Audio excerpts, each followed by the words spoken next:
যে বিষয়টা ব্যক্তিগতভাবে কোনোদিন সাপোর্ট করিনি, কোনোদিন পছন্দ করিনি, সেটা বলতে বাধ্য হচ্ছে।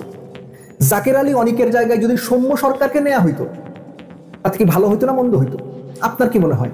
এখন আপনি ফুস করে বলে উঠবেন থামেন, সৌম্য ওপেনার, জাকের 5-6 খেলে। আমিও বলবো থামেন, বাংলাদেশ ক্রিকেট ম্যানেজমেন্ট সৌম্যকে 5-6 সাথে খেলাইছে, হোয়াইট বলেই খেলাইছে। তাইলে এই ঘটনা যদি ঘটতে পারে, সৌম্যর রিসেন্ট ফর্ম 186 করছে ফার্স্ট ক্লাসে সবশেষ, ওয়ানডেতে দারুণ ফর্মে ছিলেন, তাহলে তাকে না নেওয়ার কারণ? এখন আপনি বলেন ভাই এক ফরম্যাট দিয়ে আরেক ফরম্যাট বিবেচনা করতেছেন, তাহলে মাইদুল অঙ্কন কোন বিবেচনাতে টি-20 টিমে আছে? সবশেষ যে এই টিমের সফরটা করলো, একটা বোধহয় 22 ম্যাচেই 3টা সিঙ্গেল ডিজিট স্কোর। সবশেষ এনসিএল টি-20 হলেও রান করছে কত? 118-20, 115 স্ট্রাইক রেট, 23 এভারেজ, মাঝখানে খেলছে। তার আগে ওই যে অস্ট্রেলিয়ার টপ 10 টি-20 সিরিজ 3টাই সিঙ্গেল ডিজিট স্কোর। ওরা আপনি কোন বিবেচনাতে আনলেন? যুক্তির এগেনস্টে পাল্টা যুক্তির কোনো অভাব নেই। আমি জাস্ট মনে করিয়ে দেওয়ার জন্য বললাম, যে সিন্ডিকেট নিয়ে আমরা কথা বলতাম, ওই সিন্ডিকেট ন্যাশনাল টিমের এক কোচের আন্ডারে, দেশসেরা কোচের আন্ডারে এখন আরো প্রকট। সেই সিন্ডিকেটের সবশেষ সংযোজন মাইদুল ইসলাম অঙ্কন।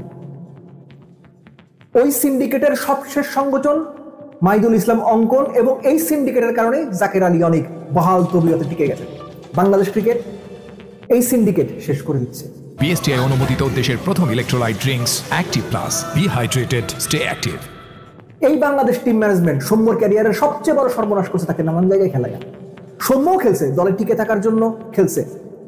বলা হয়তো দলের প্রয়োজনে যে কোনো জায়গায় ব্যাট করতে হবে। আরে ভাই, আপনারা বলছিলেন তামিম ইকবালের দলের প্রয়োজনে 5-6 ব্যাট করতে, কি পরিস্থিতি হইল? পুরো বাংলাদেশ ক্রিকেটের উলটপালট হয়ে গেল।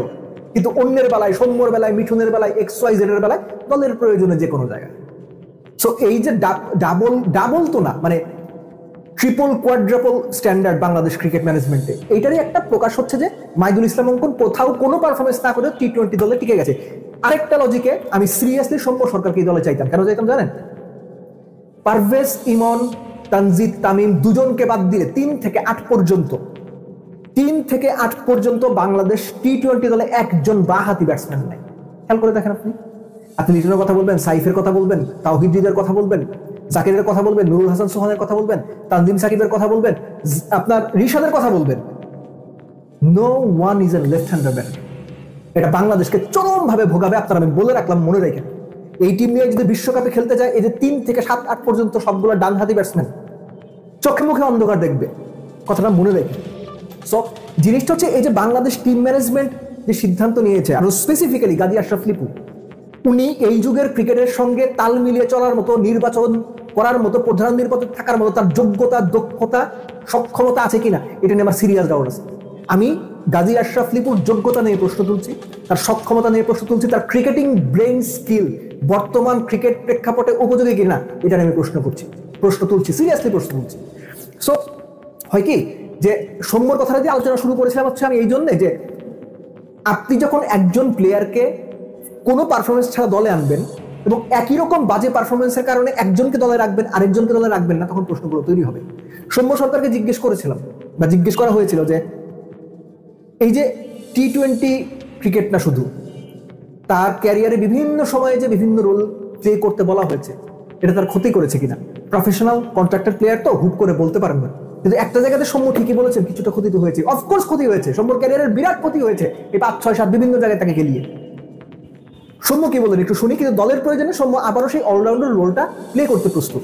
অবশ্যই, মানে ক্ষতির কথা বলবো না, কিন্তু টিম তখন ফিল করছে যে আমার ওইখানে খেলা উচিত, তো আমি চেষ্টা করছি যে টিমের যতটুকু দরকার দেওয়ার জন্য, এইটাই, এছাড়া অন্য কোনো কিছু চিন্তা করি নাই কখনো। যেটাই সুযোগ আসবে ওইটাই চেষ্টা করব, সেটা ব্যাটিং হোক, বলিং হোক। আমার যদি টিমের প্রয়োজন হয় শুধু ব্যাটিং, যদি মনে হয় যে আমার বলিংটাও দরকার, সবসময় রেডি আছি, ওইটার জন্য কাজ করি, তো ওটার দিকেও ফোকাস আছে। আপনি হয়তো মনে করতেই পারেন যে আমি সৌম্য সরকারকে প্রমোট করার জন্য এই আলোচনাটা করছি। Thing is not like that. Thing is, Zaker Ali, Maidul অঙ্কনরা একজন তো জঘন্য, যাচ্ছে তাই বাজে, হতচ্ছাড়া, বিচ্ছিরি, একদম পাড়ার ক্রিকেটের পারফরমেন্স করে ন্যাশনাল টিমে টিকে আছেন জাকের আলী অনেক সিন্ডিকেটের কারণে, এবং সেই সিন্ডিকেটের পার্ট হয়ে কোথাও কোনো পারফর্ম না করে মাইদুল অঙ্কন ঢুকে গেছেন স্কোয়াডে, 8 জনের মধ্যে 4 জনই উইকেট কিপার ব্যাটসম্যান। সো এই হচ্ছে অবস্থা। তো সেখানে সৌম্যকে দিলে কি অসুবিধা হইতো?